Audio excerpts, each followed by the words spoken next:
Takže čauky lidi, vítejte u dnešního videa. Tohle video je tak trochu slibovaný. Dneska jsem tady s bráchou, který mi pomáhá natáčet video. A dneska to bude unboxing, takový velký jízdárny. Na mě je ten balíček trochu větší, takže doufám, že mi dali nějaký špatný. Takže to jdeme rozbalit. Asi vezmu nožík, že ne? Doufám, že se neříznu. Hlavně doufám, že nerozříznu tu krabici.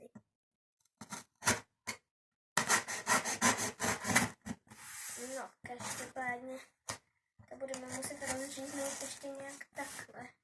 Tady.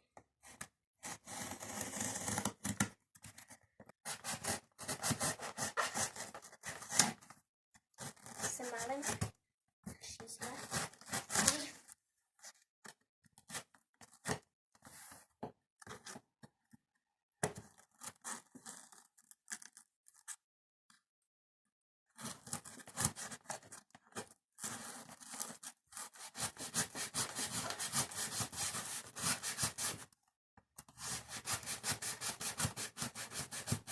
Abych pravdu řekla, tak s nožem teda moc neumím, no. To taky vidět.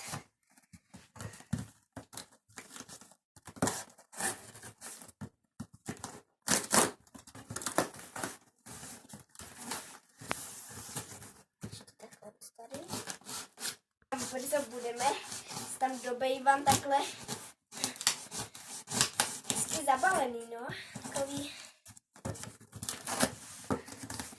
A tady už nám vylejzá jízdárna.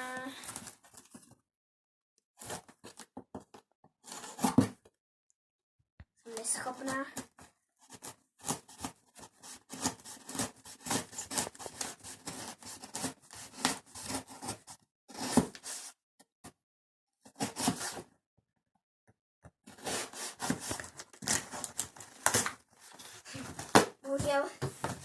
Budeme muset zničit nejspíš tu krabici, aby jsme se k té jízdárně vůbec dostali. Jo, hele.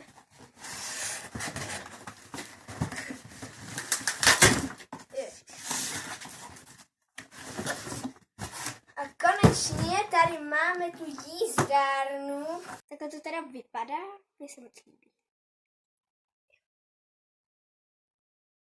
Vlastně ještě ze zádu jsou prostě nakreslené takhle věci. Já už tady jednu jízdárnu mám, takovou tu zelenou, ona je jiná, byla tam jedna jeskyně. A jablíčka snad jedny. No a my se jdeme podívat dovnitř. Takhle je to už takový otevřený, ještě tady. No, můžu dělat rukou. Na nás kouká jízdárna. Budeme to asi vybalovat postupně. A jako první je tady takovýhle krásný model takovýhodle koníčka.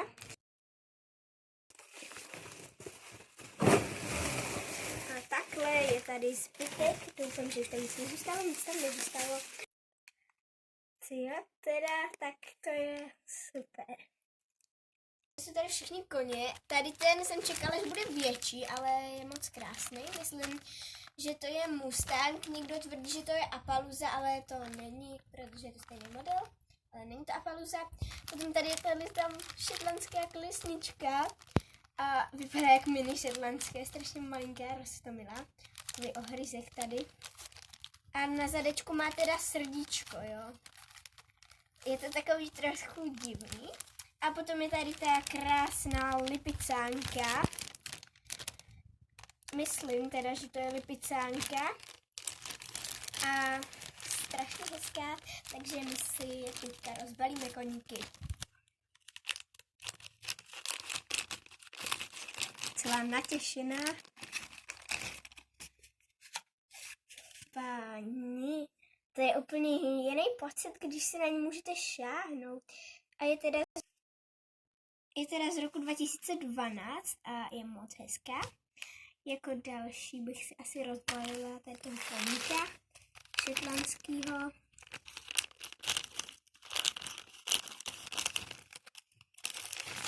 To je tak malinký prostě. Takový roztomilý strašně. Když si kouknete na to porovnání s tím velkým koněm, tak je to jak malinký hříbátko nebo jak nějaký Lego kůň velký proti němu. Poslední je tady, dalo by se říct, svatý nebo zlatý hřeb večera. Všichni se mi moc líbějí, ale tohle jsem si nechala tak nakonec. Páni, to jsem ani nečekala, že bude takhle moc nádherný. Má to skvěle vystínovaný ponožky. A tenhle je teda z roku taky 2012. A je strašně nádherný. Jsem ani nečekala prostě, úplně wow. Jako další bych si asi rozbalila nějaký jeskyně. Tak třeba tady tu si vytáhneme. Abych nepřestřihla ten bičík. Jsem si toho málem nevšimla. No. On je úplně takovej jemnej. Potom je tady teda fialová ohlávka, ty už jednou mám. Tak to nevadí, že všechno se hodí. A potom je tady tato trenérka. Vypadá to spíš jako nějaký chlap z obličeje. A u mě se bude teda jmenovat Saša. Ještě se jí dá takhle dát ten bičík do ruky. Vlastně je docela takový velký, bych řekla. Takže Saša. Tady ten poník teda bude Freja. Tady ten Mustang je teda Flamingo. A tady ta plisna je Bělka. Potom si rozbalíme tady tu. Má tam i sedlo a uzdu. Je teda hezká, povedená, ale trochu křivý oko, ale tak to se stává, to vůbec nevadí. No.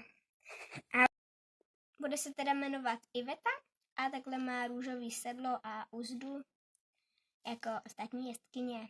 Takže Iveta. Taková docela hezká.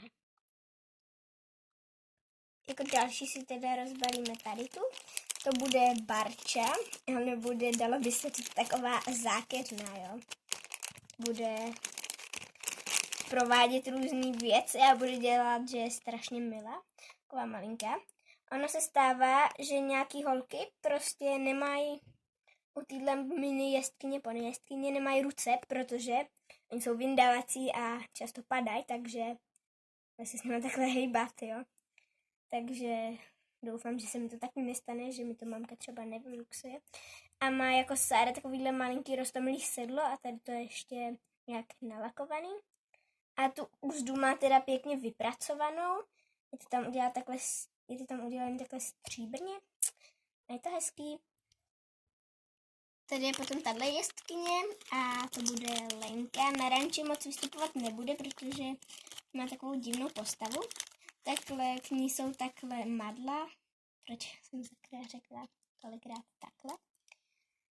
Madla jsou zapnutý teďka. Je tam takový tlesko, odšlejch. Tady to je nějaká uzda, teda nevím, jak se to sestavuje, jestli se to připne na to sedlo, nebo... No, budu to potom muset někde vyzkoumat. Lenka taková leží. Taková křivá, no.